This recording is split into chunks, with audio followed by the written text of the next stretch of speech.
Ave Maria in the Afternoon is a co-production of Ave Maria Radio and EWTN Radio and carried across the EWTN Global Catholic Radio Network.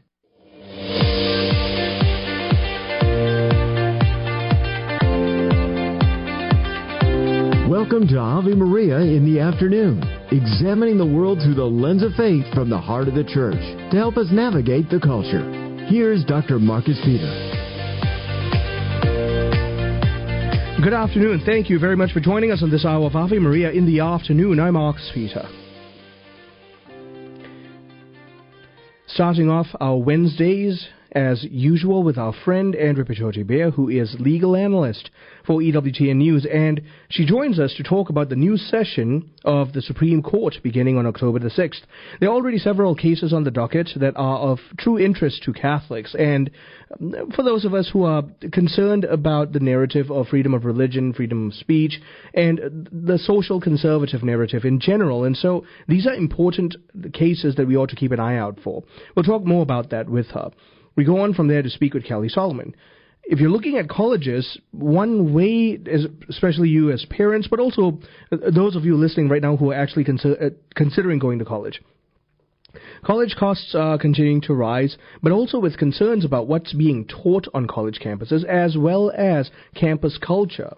Students and parents want to choose a school that will set them up for success without damaging their spiritual lives, but that's not an easy decision to make today, unfortunately, and that's why the Newman Guide is hosting a free virtual college fair on October the 9th. Kelly is going to join us with details about the fair, and she's going to give us details as to about how to sign up for the fair, but more than that, about the innumerable resources that the Newman Guide gives out to help parents and children, frankly, make decisions about where they wish to discern and go for their tertiary education. And then finally, we speak with my former professor, Dr. Roger Nutt. 35 years ago, John Paul II promulgated his Apostolic Constitution, Ex Corde Ecclesiae. He begins this document by stating that the Catholic University is born from the heart of the Church. We discuss what it means to be at the heart of the Church with Dr. Roger Nutt, because every single time you see Catholic universities cease being Catholic, and yes, I'm stating this very clearly, it is because they cease being magisterially faithful. And so it is incumbent upon Catholic universities, if they wish to call themselves a Catholic institution, to constantly appeal to the heart of the Church, the authority of the magisterium. And so the deposit of faith that's been handed down and remained unbroken to this very day needs to be the primary appeal to all of the ways in which education and the work of education is done on Catholic campuses. Dr. Roger Nutt joins us for that. All this after the headlines. Thanks, Marcus. Good afternoon, everyone. This is your Ave Maria Radio News for Wednesday, September 24th. It's the Feast of Our Lady of Walsingham. Today's news brought to you by Visiting Angels, providing loving care and assistance for seniors in need at visitingangels.com. At least one detainee is dead and two are in critical condition after a shooter opened fire on a Dallas ICE facility. ICE Deputy Director Madison Sheehan. They're seeing this anti-ICE rhetoric all over the place. We're being compared to the Gestapo, to the Nazis, and that's just not true. And it's dangerous rhetoric that puts us in situations like this. The shooter was found dead from a self-inflicted gunshot wound at a nearby apartment building. Jimmy Kimmel's return last night stole headlines, but California Governor Gavin Newsom appeared on The Late Show with Stephen Colbert. Donald Trump is trying to rig the midterm elections, and how I fear that we will not have an election in 2028. I really mean that. Newsom also spoke about Proposition 50, which is meant to counteract Republican-led efforts to redraw congressional districts in Texas. Google says YouTube accounts that were permanently banned for political speech could be reinstated.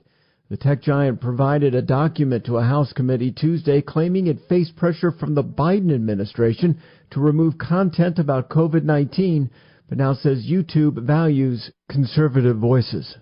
There's been a huge rise in a dangerous type of antibiotic-resistant bacteria. The CDC says between 2019 and 2023, certain infections rose by more than 460% in the U.S., That includes pneumonia, bloodstream infections, urinary tract infections, and wound infections.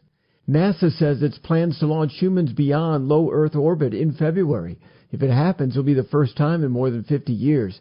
The space agency is saying that the Artemis II mission would also send 4 astronauts around the moon and back. From your AveMariaRadio.net news desk, I'm Steve Clark.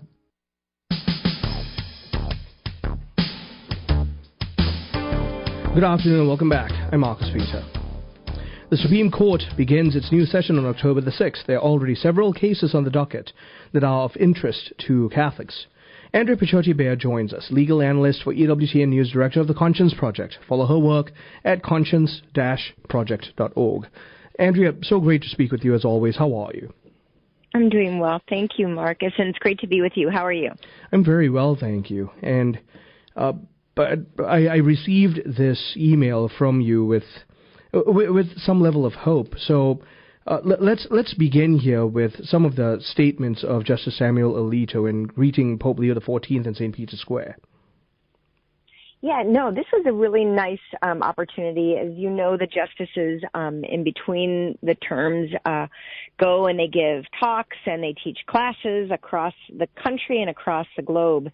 And Justice Samuel Alito, who people may remember as being the author of the important Dobbs decision and other really important religious freedom cases, frequently goes to Rome. And this year he was in Rome and he was able to greet briefly Pope Leo, and then he also was able to speak with lawmakers that were gathered together in Rome for a gathering of the Jubilee of Justice. And in an extended interview, he spoke about the importance of having our justice kind of dovetailing with mercy in our legal system, and that mercy should be, quote, built into laws. He also, an interesting, and my ears perk up for that, but then also he said that religious freedom across the globe is under attack. And I think he specifically pointed out a number of hotspots of grave persecution, Marcus, that you and I have spoken about, Nicaragua, Nigeria, Iraq, but also mentioned, the real affronts to religious freedom here at home as being things. And he said that it is a great matter of concern for all Christians. And so that really does kind of center us, that as people of faith, we should be concerned about attacks on religious freedom, persecution of Christians. And it's really heartening to know that one of our nation's, most influential jurists is mindful of that. Yep. And considering that, I also want to ask if you could also highlight one of the things that he stated about questions of religious liberty, because you and I constantly talk about how every person who professes faith ought to be at the forefront of dialoguing and fighting for this. No, absolutely. And we know that from the teachings of the church, right? The church's declaration on religious freedom is a good guide, that it's not just about preserving our individual rights, but it's also good for the church. And actually being free from coercion respects the free will that God has given each one of us. And at the same time, we're able to stand kind of convicted in our belief that the church is the kind of depository of the plenitude of truth. So it's not, saying that all religions are created equal, but it's in recognition that God wants us to come to him freely. And so because of this, as we take a look at some of the cases on the docket for the Supreme Court, we have to keep this in mind. The church has exhorted all of us that the fight for religious liberty is endowed by the Lord, and so it is incumbent upon us to take on that moral responsibility. Can you tell us about what we have to look forward to this year, or this session? So already there are 4 cases that I kind of looked at as being interesting for people of faith. Interestingly, none of them are free exercise cases, but they touch upon the right of believers to live free from either persecution or coercion here in the United States. The first is dealing with a licensed counselor in Colorado, Kaylee Childs, and she is pushing back against the state's ban on quote-unquote conversion therapy. And this is, as everyone knows, Colorado is kind of one of the greatest wrongdoers when it comes to compelling speech by people that they have regulatory control over, whether it's someone that's, designing websites or baking cakes, or in this case, a licensed psychologist. And she is saying that, look, you're telling me that if some young person comes to me concerned about gender dysphoria, I can't help them embrace their biological reality, even if that's why they're coming to me. She's a Christian counselor and wants to help, especially young people, face through some of these challenges consistent with their created state.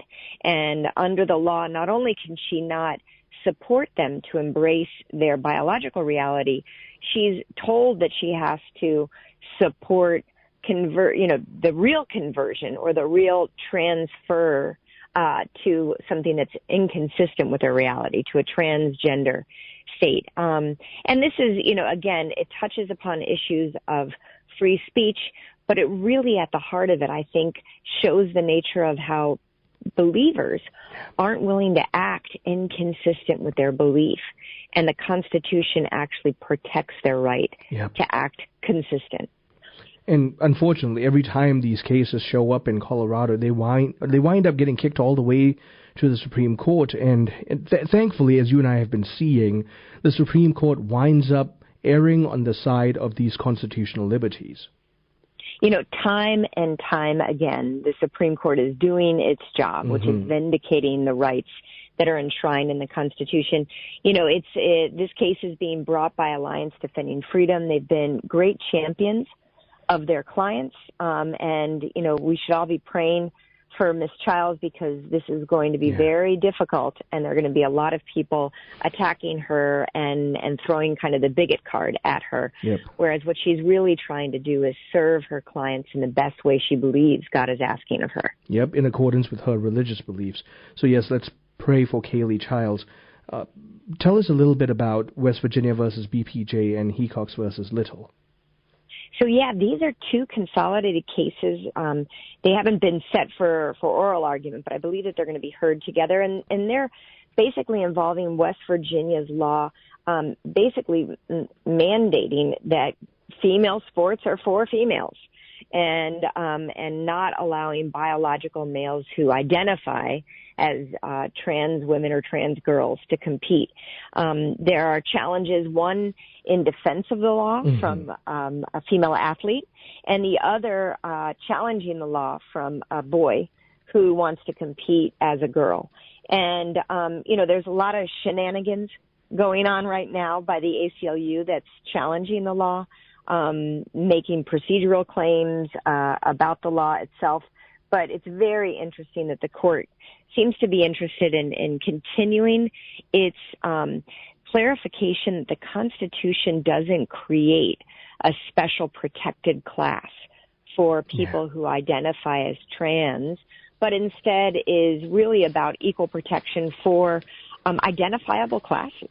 And that gender ideology is kind of this hard to pin down set of definitions, and the law really doesn't work that way. It's also trying to challenge, that our laws protecting fairness for women and girls in education are really for women and girls, and they shouldn't be expanded to almost erase the gains that women and girls have seen through sports and other opportunities in education. So I think it's very promising that the court chose those two cases. There will be, like I mentioned before, some challenges that are only interesting for lawyers as far as procedural issues. But they do, again, for Catholics, for other Christians who understand in our God created us male and female. These are cases that we should care about, and these are lawmakers that we should be standing up for and defending for trying to protect, our created identities. There's so much more I want to ask and follow up, but you and I will have these conversations in the future. So I want to jump ahead then to First Choice Women's Resource Centers versus Platkin. This is like, how many times can progressive lawmakers go after pro-life pregnancy centers? And it'll be very interesting to have the conversation as this case is heard by the Supreme Court. Andrea, thank you so very much for doing all this work and being at the forefront of this fight for religious liberty.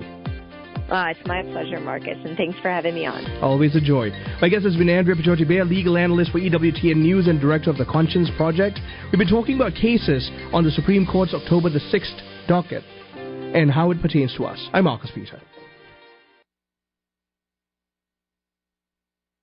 When the need for senior care arises, home is where the heart is. Visiting Angels provides home care for mom or dad up to 24 hours per day, including personal care, meals, and light housework. You may select your professional caregiver with Visiting Angels. More information at visitingangels.com or at 877-374-LIVE. That's 877-374-LIVE. Visiting Angels, America's choice in senior home care. You like pizza? Me too. And for that, we can thank our friend, Tom Monahan. First, he starts with $900 and opens one pizza shop. Then it's worldwide, thousands of shops. But all this was just a warm-up for his greatest achievement yet. He built a university. God inspired Tom to build up generations of men and women who have a hunger to reach the world for Christ. This place is Ave Maria University. Visit avemaria.edu to see what's next. On the next Epiphany. Hi, Vanessa Denha-Garmo here. Ed Van Buskirk will be here to discuss the nonprofit If You Love Me that focuses on educating on God's 10 Commandments. R.J. Lomas from the Chesterton Academy of St. George and Jackson will tell us about some events they have coming up, including an open house. Epiphany, weekdays at noon on Ave Maria Radio. Do you own popular index mutual funds or ETFs? If so, you're automatically own shares of companies that conflict with your moral beliefs. Ave Maria mutual funds are managed to conform to pro-life and pro-family values. Long-term investors can invest in the no-load Ave Maria mutual funds. The experienced professional portfolio managers make decisions based on investment fundamentals and pro-life values. You can learn more about Ave Maria mutual funds today at 866-AVE-MARIA or visit AveMariaFunds.com.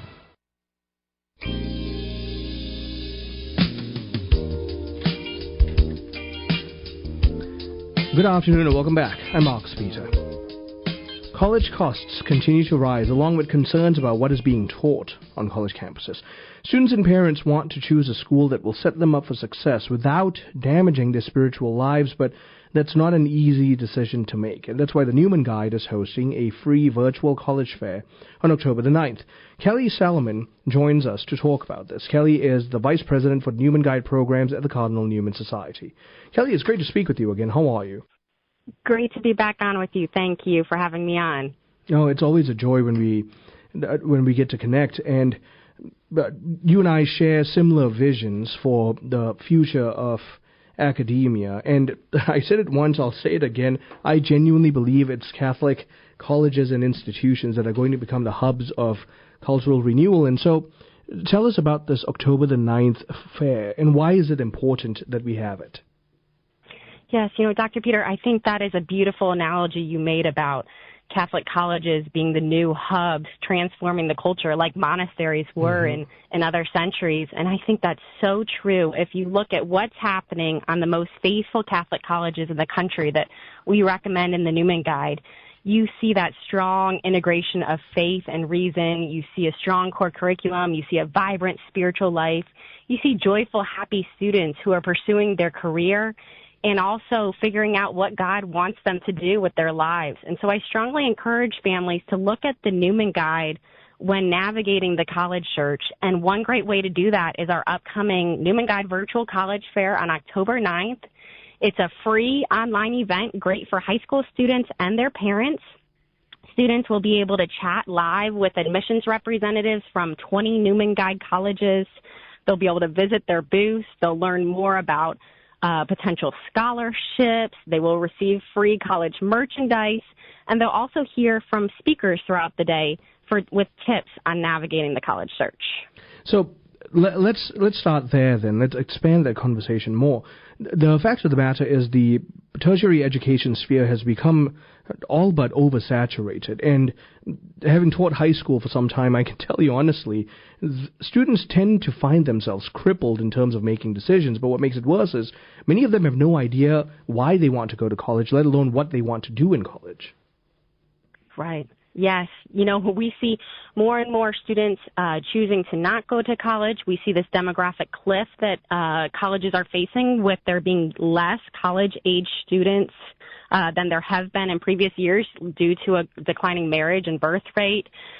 We see more and more colleges closing, even including several Catholic ones every year. Mm-hmm. And so it really is a good opportunity for families to step back and say, what is this education all about? Mm-hmm. Can we find a place where our students can actually be formed, where they can grow in wisdom and in virtue, where the campus will uphold Catholic values across campus life? I mean, the Cardinal Newman Society has reported on issues in Catholic and secular education for 30 years, and we see so many examples of campuses leading students astray. And so that's why we recommend these good colleges in the Newman Guide. And the recommendation of these good Newman colleges, Newman Guide colleges, also means that we can acknowledge that there are some universities out there that don't have a true appeal to the heart of the church and therefore magisterial fidelity or a Catholic moral ethos on campus. That's right. We see things like professors teaching things that are anti-Catholic. We see campus performances and events that run contrary to the faith. We see performances like drag shows. We see pro-abortion commencement speakers being honored. And the list goes on and on, unfortunately, at what too many students experience and don't expect a lot of times at some of our Catholic or secular universities. And I know, Dr. Peter, you've experienced Newman Guide education yourself. I'd love for you to share a little bit about the difference you saw in your graduate work at Ave Maria University. Well, honestly, as you and I talked about in the past, the fact of the matter is there's a marked difference between a secularist perspective of education and one that's grounded in the heart of the church. The freedom to be able to experience and explore the fullness of truth and morality without being hindered and with the guidance of grace in Jesus Christ is simply unparalleled. So that's why I have a great appreciation for what the Newman Guide is doing. Yes, you step onto these campuses, go into a daily mass. I encourage students and parents to do this. When they visit campus, go and step into a daily mass on campus, and you'll see it overflowing with students at Newman Guide recommended colleges. This is where they'll make friendships that will build them up in their faith, where they'll be propelled in their career and in their vocation. And, after attending our online Newman Guide College Fair on October 9th, I think that many parents and students will want to visit these campuses in person. And that's one of the hopes that we have by virtue of this session on October the 9th. So once again, for the sake of all of our listeners, for those who just joined us as well, October the 9th, this is a free virtual fair that the Newman Guide is putting out. Give us the details, please. Yes. So if you go to cardinalnewmansociety.org, N-E-W-M-A-N, cardinalnewmansociety.org, you can register for our free virtual Newman Guide College Fair. Registration is required to attend the event. You'll also get the recordings from the event if you register for the event. And you'll be able to chat with admissions representatives from these different Newman Guide colleges. Check out these virtual booths representing each of the colleges. And then we have a great lineup of speakers, 2 during the daytime and 2 in the evening session. So some Catholic schools will have their students tune into our daytime session, and many homeschoolers join as well. So we have a youth minister in the morning talking about why he tells high schoolers to choose Newman Guide colleges from his perspective. We also have a session on the athletics and activities and popular majors at Newman Guide colleges. We get many questions about how can I find the right fit for my child? And so that's a great session to attend on all of the different wide variety of offerings that are available at Newman Guide colleges, while all of these colleges remain rooted in a strong Catholic identity, a strong core curriculum, a vibrant spiritual life.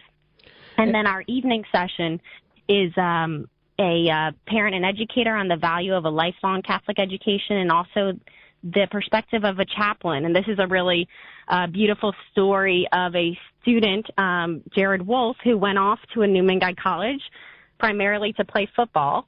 And little did he know that it would impact his faith and his vocation. He's now a Catholic priest, ministering on a Newman Guide college campus at the University of Mary. And so he's going to talk about his advice for high school students and what they should look for in choosing a Catholic college. And ultimately, when we're looking at universities for children, the most important thing, I know you work for the Newman Guide, and therefore that lends you the greatest credence to say this. What's the most important thing that parents ought to be thinking about in terms of a child's tertiary education? Yes, you have to think about their eternal salvation. Amen. You know, we can get so caught up in, you know, this particular major, or this sport, or this location, or this or that. And, you know, I can speak from experience that I, you know, was able to pursue, I played tennis in college. I was able to pursue a particular major. I had all of these opportunities, but I found it at a Newman Guide college. And what a difference that made of being in a place where I was able to grow in my faith, make good friendships, and really receive an amazing education, something that I not quite experienced before, true exposure to the liberal arts and all, reading some of the greatest books that the greatest thinkers have ever written. And because of that, this fair is going to help guide people down a proper discernment of that spirituality that is so necessary for their eternal salvation. So before we end this segment, Kelly, I want to also ask you to share about everything that the Newman Guide does for the good of parents and students. Yes, so the Cardinal Newman Society has been around for 30 years. Our founder and president is Patrick Riley. And we put out the Newman Guide, which is now extended actually into K-12 schools, through colleges, and through graduate programs. And so we want to lead families to faithful Catholic education. Hundreds of thousands of families come to our website every year seeking out Catholic education. And on the opposite side of that coin, we also work closely with Catholic school principals and college leaders to help them strengthen their Catholic identity and to meet the standards of the Newman Guide. Well, thank you very, very much for all your time, Kelly, and we'll be sure to include this information on our website as well. Thank you for joining us. Awesome. Thank you so much. My guest has been Kelly Salomon. She is Vice President for Newman Guide Programs at the Cardinal Newman Society. We've been talking about how on October the 9th, the Newman Guide will be putting out a free virtual fair for parents and students to discern what college they'd like to go to. Stay tuned. I'm Marcus Peter. I don't think we've replaced our siding since we moved in 20 years ago. But I'm sure it's still fine, right? Better call Mighty Dog Roofing of Ann Arbor. Damaged siding can cause mold buildup and weaken your home structure. Protect your family by calling local Catholics Dan and Mary Flanagan at Mighty Dog Roofing for a free inspection of your siding, roof, or windows. Mighty Dog Roofing, 734-224-4916. That's 734-224-4916. St. Therese once told her sister Celine that when we trust ourselves and not God, our soul becomes barren and incapable of virtue. Her remedy? External works of charity. We all try to do it on our own sometimes without asking for God's help. At St. Paul Evangelization, we suggest sharing the gospel with someone who needs it. Check out streetevangelization.com to find a team near you where you can share the love of Jesus. If there isn't one in your area yet, perhaps God is calling you to start a team in your city. To learn more, visit streetevangelization.com. Ave Maria School of Law is the Roman Catholic law school in the United States. Consistently ranked in the Princeton Review as one of the best and most conservative law schools, as well as pre-law's most devout law school. Ave Maria School of Law provides a traditional legal education while emphasizing how the law intersects with the Catholic intellectual tradition and natural law philosophy. Ave Maria School of Law, unabashedly Catholic, consistently excellent. For more information, visit avemarialaw.edu. This week on Christ is the Answer, we continue Father John's RCIA for Catholics series. Over the years of pastoring in church, Father John noticed that converts to Catholicism almost always know their newly found faith much better than their cradled Catholic brothers and sisters. So he put together an RCIA for Catholics series. Join us this week as Father John shows us the reasons for hope and why we must be good. Tune in for Christ is the Answer Monday through Fridays at 11 a.m. on Ave Maria Radio. Food for the Journey, Sister Ann Shield. Sometimes people will say to me, I try to follow God, but it's just too hard, or it's just too much, or I don't hear Him, or I don't know Him. And I always ask the question, how much time do you spend with Him? How much time do you give God? Even if you start out giving God 15 minutes a day, first thing in the morning if you can. But 15 minutes a day, read His Word. Read the scripture readings for the Mass that day. But read His Word and ask God to speak to your heart. He's going to draw you to Himself. No wonder We're so harried and so distressed in so many ways. And I know there are external things, but when we trust the Lord, when we know we're not alone with our difficulties, we find a peace. Even in the middle of the storm, we can find a peace because God will share his own life with us. Really urge you, brothers and sisters, please make God the center of your life, the center of your priorities. Let him be the determining factor for what you do, what you don't do, what your relationships are like. Let him be the determining factor, and you're going to know a peace and a happiness that the world, and no matter what the world throws at us, will not be able to take away from you. Food for the Journey with Sister Ann Shields can be now heard on the audio archives page at AveMariaRadio.net. Underwritten in part by this not-for-profit. Hi, this is Mike Ditkin. Hey, this is Brian May. Hi, I'm Chris Farley. You're listening to the Kevin Matthews Show. I thought he was insane. A lot of people thought he was insane. Nobody could touch us. We had 10 million people listening to us a week. But that was my past. If you would have told me I'd be carrying around a broken statue of the Virgin Mary, talking about God, I'd say, are you high? Broken Mary, the Kevin Matthews Story. In theaters one day only on Tuesday, October 7th. Tickets at brokenmaryfilm.com.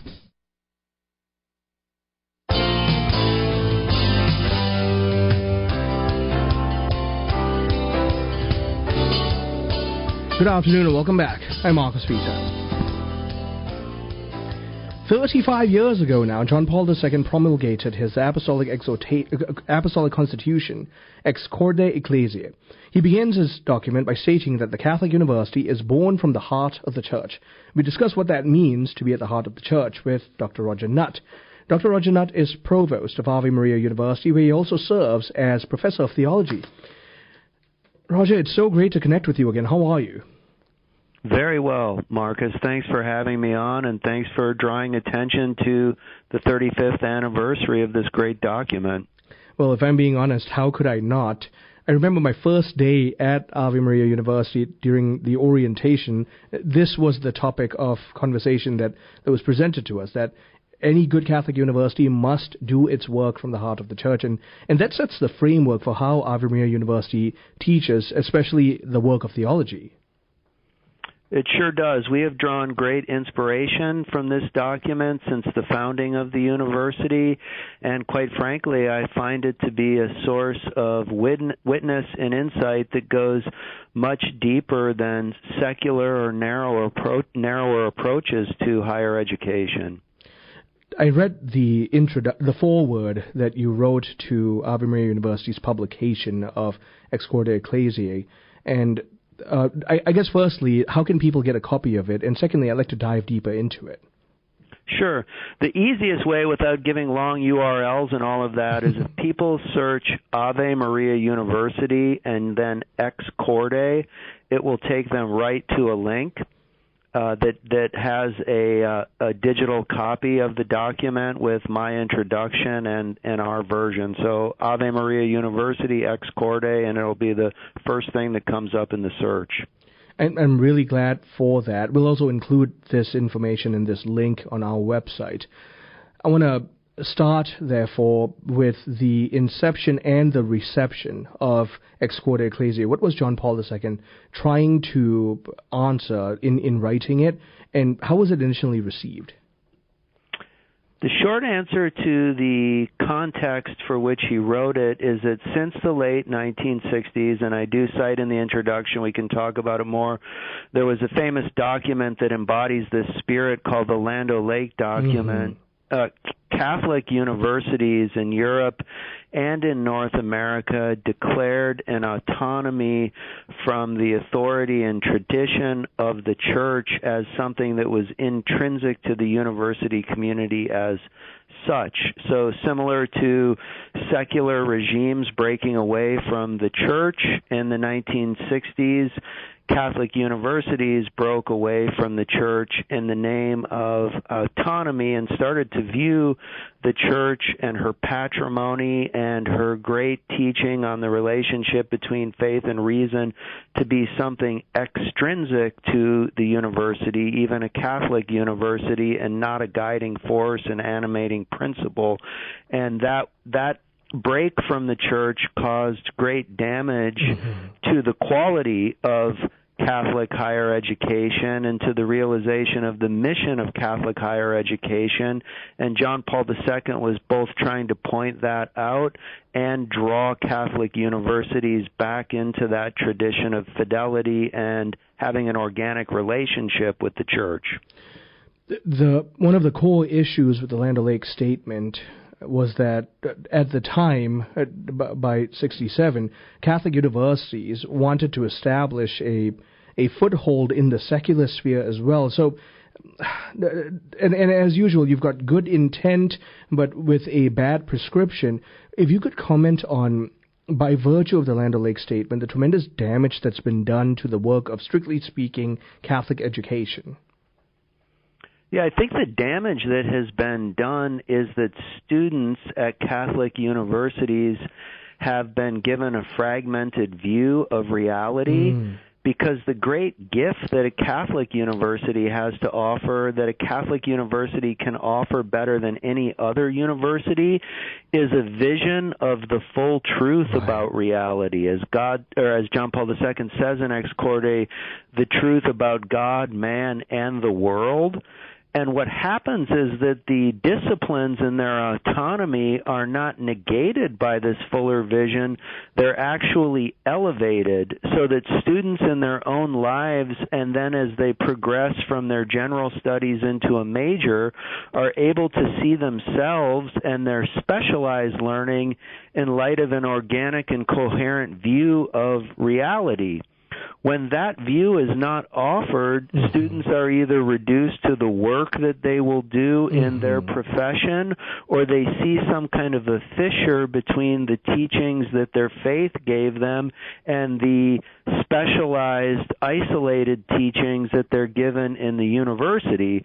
So the degradation that has happened is that rather than help people see a reality from a coherent view as the creation of God, they're left viewing themselves and their work and their courses and all of the things that they study in an incoherent view. If I may also ask that you engage in a polemic of defense for the Catholic paradigm, because it's erroneous to think that the Catholic worldview is incompatible with free inquiry, with higher learning, and with the exploration of exchange of ideas.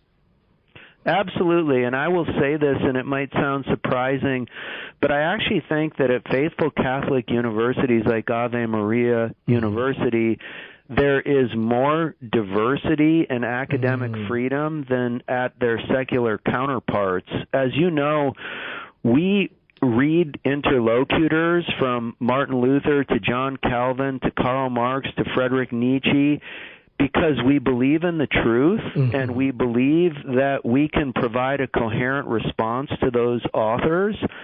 Whereas I don't think at secular universities that authors like Aquinas and Augustine and Anselm are being studied nearly as much or with the fairness that Catholic universities study people who have disagreed with the Catholic view of reality. So it all comes down to the fact, Marcus, that if you believe in the truth, and if you believe in the power of reason to arrive at the truth, you can have a robust pursuit of inquiry without fear. If you don't believe in the truth or in an overarching view of the truth, then universities get siloed into power factions where there isn't really a collaborative and overarching commitment to a view of the truth that people can rest in with confidence.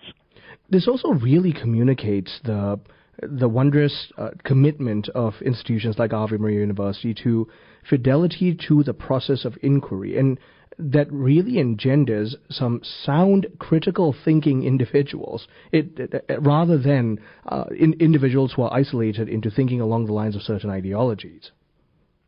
Absolutely. Again, the truth is the best formative tool. So the best way to become a logical and coherent thinker is to be under the tutelage of the truth. We all want to have the best teachers when we learn something.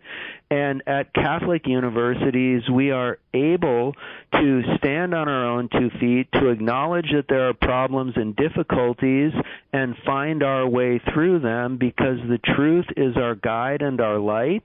And we must remember, too, that faith elevates and perfects reason.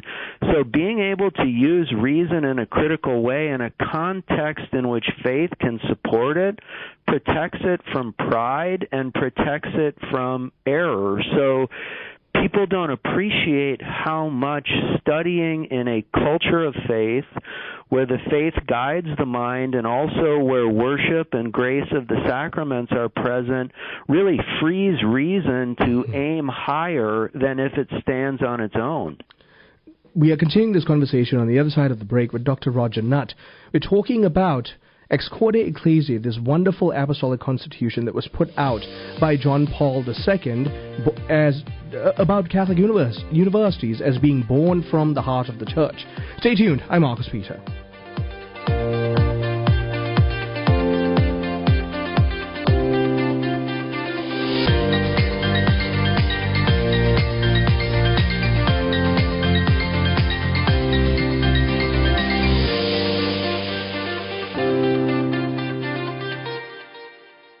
Catholic Charities of Shiawassee and Genesee counties have been providing health and creating hope since 1941. It's the generosity of donors that allows them to provide necessary services such as their warming center, which provides refuge and comfort to thousands in our community. They also offer hot meals in their soup kitchens and help families make ends meet in their community closet. Even the smallest donation makes a meaningful difference. Join us in their mission by giving a donation at CatholicCharitiesFlint.org. Underwritten in part by the following nonprofit. Are you paying high prices with a traditional health insurance company that pays for things that violate your conscience? There's an alternative available. Solidarity HealthShare is a community of faithful individuals and families that never share into immoral medical services, all while saving you money with prices starting as low as $85 per month for singles and $512 for families. Never fund another abortion with your healthcare dollars. Call 844-313-4999 to learn more. The doctor is in Ann Arbor. Don't miss this chance to join Dr. Ray's studio audience for tapings of his hit TV show, Living Right with Dr. Ray. The live audience makes the show. The tapings are October 28th and 29th. 2 shows each night at 5:30 and 7:15 p.m. All shows are at Russell Video in Ann Arbor, and the cost is free. Without the audience, there is no show. Just sign up at AveMariaRadio.net. Very much would love to see you. Remember to take a minute this week to thank a priest you know for all the blessings he shares through his vocation. Our priests work tirelessly to bring us the sacraments and help us on our journey to heaven. Let's encourage them and express our gratitude for all of their sacrifices, like thank you for baptizing our children. Nominate your priest at thankyouforyourpriesthood.com, a new contest every month through September 2025. Brought to you by Diocesan, your Catholic advertising and communications company. It's time for Family Man with Dr. Gregory Popchak. What rituals does your family have? Family rituals aren't just nice things families do once in a while. They have to be regularly scheduled activities that everyone's expected to show up for. Family meals, family prayer time, game nights, movie nights, family days, family chore times are all examples of family rituals if they happen at regular, consistent times and everyone is expected to participate. Strong family rituals help a family become a real team. Research also shows that strong family rituals are the most important ways families communicate their faith and values to their kids. Family rituals teach us what's important to make time for, and that's why the rite of family rituals is one of the most important practices in the liturgy of domestic church life. To discover more ways your family can celebrate the liturgy of domestic church life, check out the newest editions of Parenting with Grace and visit CatholicCounselors.com. I'm Dr. Greg Popchak, but you can call me Family Man. To discover more ways faith can enrich your life, visit CatholicCounselors.com. Ave Maria in the Afternoon is underwritten by the following nonprofit organization: Real Estate for Life, Buying or selling your home or business property? Real Estate for Life can connect you with one of 1,400 pro-life real estate agents around the world. When Real Estate for Life receives a referral fee, they donate 70% to Ave Maria Radio and Human Life International. More information at realestateforlife.org or 877-LIFE-US1. That's realestateforlife.org. This program brought to you in part by Ave Maria, Florida, a big kind of small town where golf carts take you everywhere and there's always something fun around the corner. Discover championship golf, resort-style amenities, and a town center full of shopping and dining. With Ave Maria University and Ave Maria Catholic Church at its heart, it's a community full of connection and charm. More than 25 model homes are available for viewing. More information can be found at AveMaria.com. That's AveMaria.com.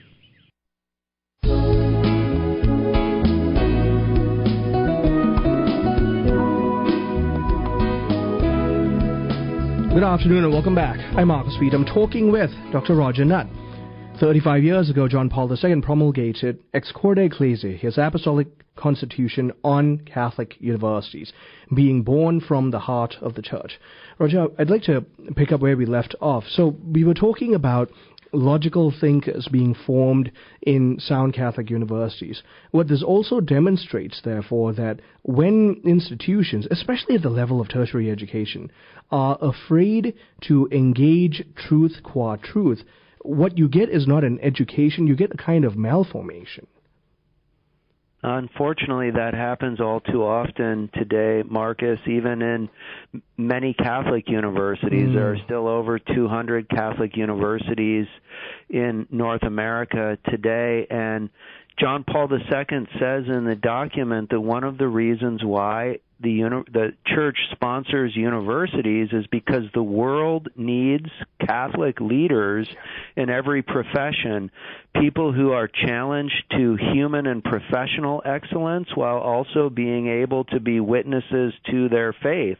That's how the gospel permeates every sphere of society. So graduates of Catholic universities are essential to education, to healthcare, to law, to media, and unfortunately right now too many universities are failing to challenge their students to grow in this way, and therefore Catholics are not serving as the leaven that the Church needs them to be in society. If I may invite you to comment on the detriment that has done to the common good of society. It is incumbent upon the baptized to seek out the formation of the intellect and then be that leaven to form the culture unto the truth of Christ and His Church. That's right. John Paul II was not afraid of excellence, and he understood that evangelization was not only spreading the gospel in the myriad of ways that people can share their faith, but the spreading of the gospel also included the Church helping people transform culture, whole cultures. And that's why the Church sponsors universities, not just to form individuals, but to make sure that the gospel permeates entire cultures. So to answer your question, there are simply not enough well-formed Catholics and well-formed Christians today who are able to witness to their faith in every sphere of society. And so the end result is that the gospel is not sufficiently present and permeating our culture, and people are suffering because of that. And meanwhile, as Catholics take a back seat and cede the work of cultural formation to secularism, all we are seeing is the lies of the so-called Enlightenment period coming to bear, and fragmentation upon fragmentation, a completely incoherent epistemology and anthropology. If you could please comment on that, Roger. Well, I think you stated it well. There is a positive corollary, I think, Marcus, and that is many of the current leaders in our society and the leaders in the renewal of our society, whether it's people in media like you or Bishop Barron on the one hand, or Justices Alito and Amy Coney Barrett and Justice Thomas, on the other hand, are the Vice President of the United States. So it is the case that well-formed Catholics are almost like an unstoppable force that God uses, but we need thousands and thousands more of them right now. Yep. And the thousands more have to order the way we think about truth, and including the cultural engagement, the building of society, to the logos, the truth incarnate itself, and therefore truth being objective, which, gosh, is a scandalous statement in today's generation. It sure is, and I think if I have one message for high school students or parents who are thinking about sending their children off to college, and that is all of the moral problems and cultural problems that we have in society today and in the West are downstream of a fundamental problem, and I think it's a crisis of truth. That and that is really where universities are failing. The Catholic faith is not just a warm consolation. The Catholic faith is the truth about God and how the world relates to God, and therefore it can integrate all truth into itself. So Catholic universities and people who are looking to continue their education at the tertiary level should have as their first criteria the degree to which the institution is committed to truth, to the transmission of the truth, and to living out the truth in the university community. And one of the ways that Ave Maria University does this so powerfully as a public witness is by having not just the faculty but also doctoral candidates take on the mandatum and profess fidelity to the magisterium in the context of liturgy. And it's a beautiful thing to behold. Could you please share with us about this, Roger? Yes, it's a canonical requirement, predates Ex Corde actually, that theologians at Catholic universities are to make an oath of fidelity and profession of faith as part of a process of receiving what the Church calls a mandatum, or a mandate from the local bishop that is essentially their certificate to teach at a Catholic university because they've pledged fidelity. Ex Corde reaffirmed this requirement because theology is the overarching discipline, because it draws upon divine revelation that provides that coherent, true view of reality. So at Ave Maria University, it's very important for us to require this of our theologians, but not require it simply as a private matter, but to enshrine it at the beginning of the year in the Mass of the Holy Spirit, when our local bishop is here to help us inaugurate the year.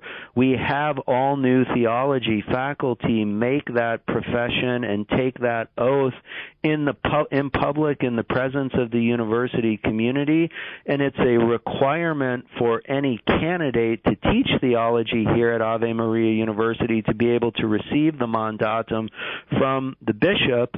And that way, people who study here are ensured that the theology faculty will be faithful to the Catholic tradition and work hard to perpetuate the truth of the Catholic faith in the classroom. And one thing I do want to also point out, very charitably I want to add, is that while this is expected of theologians and therefore departments of theology within Catholic universities, it isn't always the case that theologians and these departments seek out the mandatum. That's right. I would say, again, charitably, that most commonly it is not the case. And by most commonly, I don't know if that's 55% of the time or 70% of the time, but it's fair to say, and not a stretch, that the requirement to receive the mandatum is something that is not maintained at most Catholic universities. And addressing those most Catholic universities, without something like the mandatum, a public declaration of fidelity to the magisterium, and without appealing, therefore, to the spirit and the intent of Ex Corde Ecclesiae, what we wind up seeing are institutions that are Catholic in name, but they embrace the secularist paradigm of fragmentation of knowledge, and that just results in capitulation to the spirit of the age. That's right, and it's really it's so indistinguishable from non-Catholic education that they're really sort of creating a circular firing line in which there is no compelling reason to go to a school like this over a cheaper secular counterpart. And we see right now a fairly significant contraction in higher education in America and in Catholic education because of that, I think, Marcus, is that for a while many of these institutions were able to trade on reputations from a bygone age. But as we've seen chaos on campuses across America the last 4 or 5 years, people really are starting to wonder whether these universities that have lost their way are worth their time and their money anymore. And that is a true consideration, a very valid one at that. And so I'd like to invite some speculation here in terms of culture building. I believe that the way monasteries of early Europe formed Catholic culture around the villages and communities. I sincerely believe Catholic universities and institutions are doing that today. And I'd like to ask you to speak to how Ave Maria University is doing that for the town of Ave Maria. Sure. I think the word you use is key to it, community. We tend to think of universities today in the ideal of the German research university, where what happens in the classroom and the lab almost exhausts the work of the university. But at Ave Maria University, we view the curricular life and the non-curricular life, the life in the dorms, the lectures, the performances, to be essential parts of formation as well. So we try to have a culture on our campus in which liturgical life, dorm life, the requirements of the sports teams, and the expectations that we have for our faculty and our students as students are all animated by the Catholic faith. And so the culture building element that you articulate that we did see in monasteries is happening at Ave Maria University because we have a true community that is animated by the Catholic faith in and out of the classroom. Amen. And I witnessed it firsthand. Roger, thank you so much for making the time to join us. God bless. It's always wonderful to speak with you, Marcus. My guest has been Dr. Roger Nutt, Provost of Ave Maria University and Professor of Theology there, too. We've been talking about Ex Corde Ecclesiae, which is the Apostolic Constitution by John Paul II, about how universities, Catholic universities, are born from the heart of the Church, as Ave Maria University is. Thank you for joining us. I'm Marcus Peter.